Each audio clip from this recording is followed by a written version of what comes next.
चित्रमय चरित्र साकारण्यासाठी मदत करणारे आणि आमच्यासारखे युवा संशोधक घडण्यामध्ये त्यांना प्रेरित करण्यामध्ये सातत्यानं मदत करत असणारे इंद्रजित सावंत सर या ठिकाणी आहेत. मी त्यांना विनंती करतो की या प्रसंगी त्यांनी आपलं मनोगत व्यक्त करावं. इतिहास अभ्यासक इंद्रजित सावंत सर.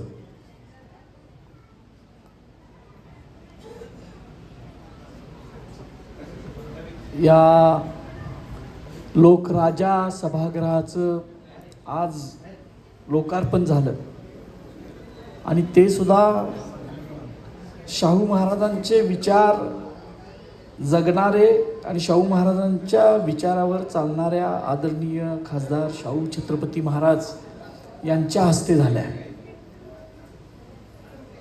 मला वाटतं की वेळ खूप झाला आहे, पण एक 2-4 गोष्टी मला या ठिकाणी बोलाव्याशा वाटतात.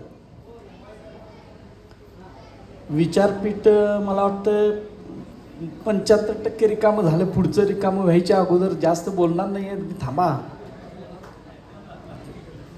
की या शाळेचं मी ज्या वेळेला मला जगदाळे सरांचा फोन आला, मुख्याध्यापक आपल्या,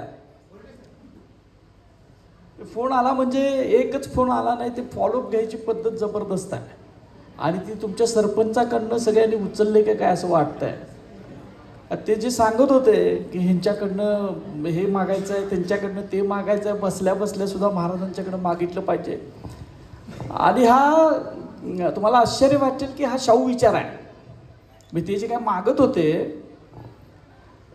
ते शाहू महाराजांनी एका ठिकाणी म्हणून ठेवलं आहे, त्यांचे शब्द वेगळे असतील, की आपल्याला जर आपण सार्वजनिक संस्था उभ्या करायच्या असतील तर आपण लोकवर्गणी मागितली पाहिजे.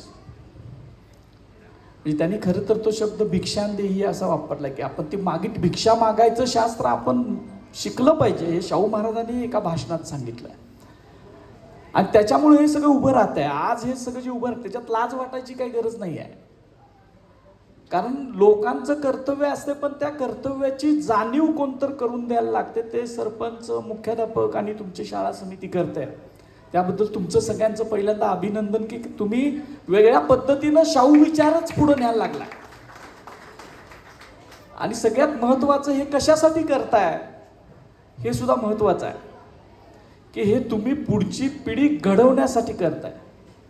याच्यामधल्या कुठल्या शाळा चांगल्या झाल्या, ही शाळेचा हॉल चांगला झाला तर त्याच्यातून काय होणार आहे, त्याच्यातून तुमची आमची पुढची पिढीच घडणार आहे. आणि हा सुद्धा शाहू विचार आहे.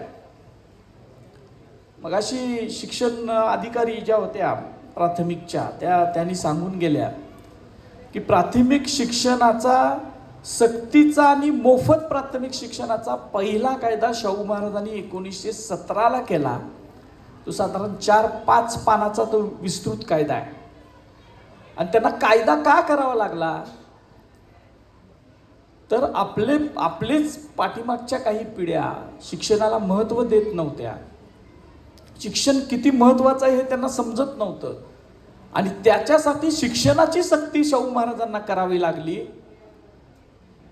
आणि ही सक्ती अशी केली त्याने की आता ही जी शाळा स्थापन झाले, मागच्या वेळेला आलो त्याच वेळा मला त्यांनी सांगितलं की ही 2 नंबरची शाळा आहे. 17ला कायदा झाला आणि म्हणजे 1917ला कायदा केला आणि 1918ची ही शाळा आहे.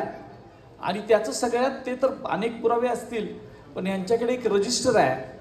त्या रजिस्टरमध्ये एज्युकेशन म्हणजे छत्रपती महाराजा एज्युकेशन इन्स्पेक्टरचा शिक्काच आहे. म्हणजे तो इतिहासाचा एक महत्त्वाचा एक आपल्याकडं पुरावा आहे की ही तुमच्या रजिस्टरवरच तो शिक्का आहे. आणि ही महत्त्वाची आता बघा 100 वर्ष होऊन गेली. 100 वर्ष होऊन आज 2027 आहे, म्हणजे 110 वर्ष तब्बल ही शाळा चालू आहे. किती पिढ्या शिकल्या असतील?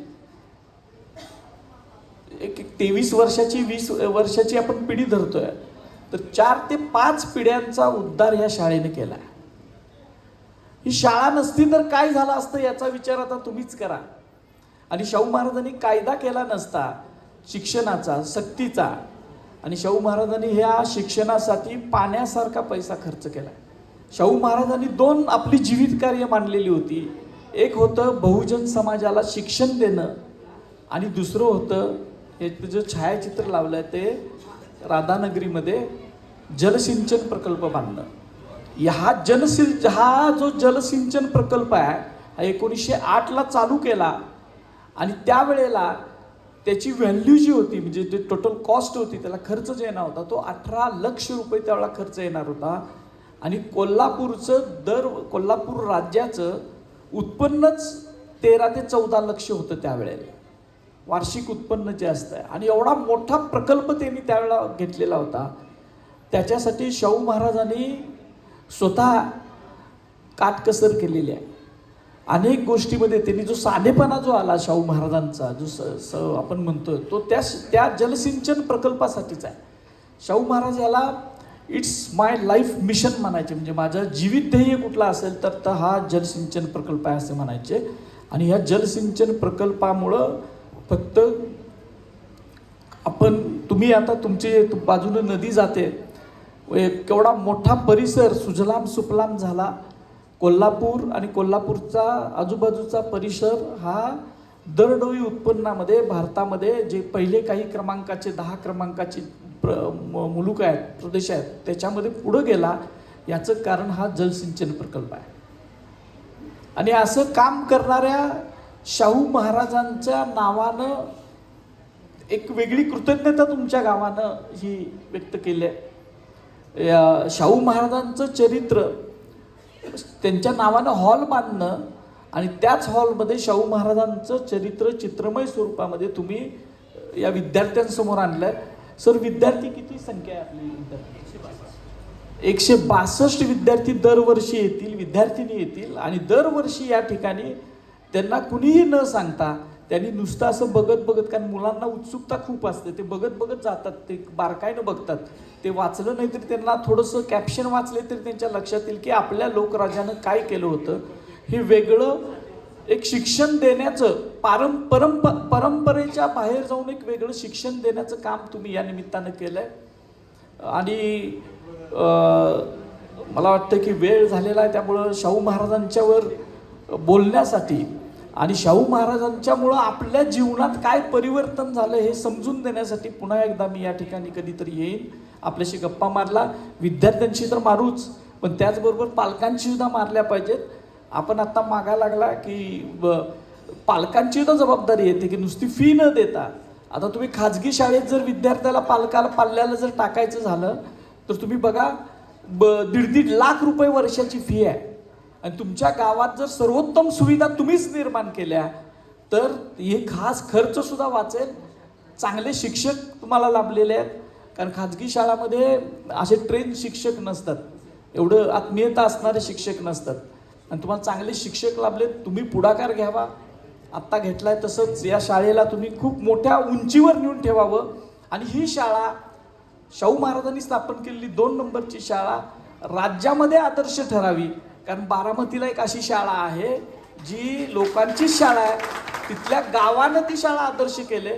आणि मी एक चंदगडला गेलेलो होतो. आपले एक जिल्हाधिकारी उपजिल्हाधिकारी होते संजय पाटील साहेब त्यांनी सुद्धा पुढाकार घेऊन त्यांच्या गावामध्ये सुद्धा एक आदर्श शाळा केलेली आहे. तशीच ही वेगळ्या पद्धतीची राज्याला मार्गदर्शन देणारी शाळा ठरावी अशी अपेक्षा व्यक्त करतो. थांबतो. जय हिंद, जय महाराष्ट्र, जय भीम.